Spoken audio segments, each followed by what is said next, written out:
অবশেষে পুরোদমে শুরু ট্রেন চলাচল। শতভাগ যাত্রী নিয়ে গন্তব্যে ছুটছে নানা রুটের ট্রেন। সময়সূচিতেও নেই কোনো বিপর্যয়। নিরাপত্তায় রেলওয়ে পুলিশকে সহায়তা দিচ্ছে সেনাবাহিনী। তবে বন্ধ ভারতে যাওয়ার মৈত্রী ও মিতালি এক্সপ্রেস। প্রিয় নম্বর সেট করে বিকাশে সেন্ড মানি করুন ফ্রি।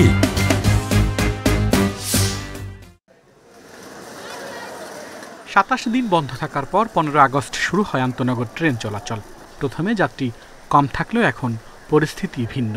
শতভাগ সিট পূরণ করেই নির্ধারিত সময়ে ছাড়ছে ট্রেন, নেই ভোগান্তিও।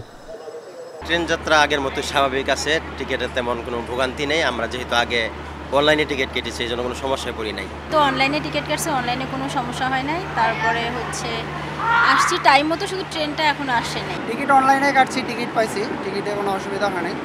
বা ট্রেনটা কখন আসবে এটা এখনো বলতে পারতেছে না। লোকাল কমিউটার আন্তনগর সব মিলে দিনে চলছে ৬৩ জোড়া ট্রেন, নেই যাত্রী সংকট। আন্তনগর ট্রেন চলার সিদ্ধান্ত হয়েছে। সেই সকল ট্রেনের টিকিট ইতিমধ্যেই আপনার অনলাইনে অফারেন বিভিন্ন জায়গাতেই বিক্রি কার্য শুরু হয়েছে।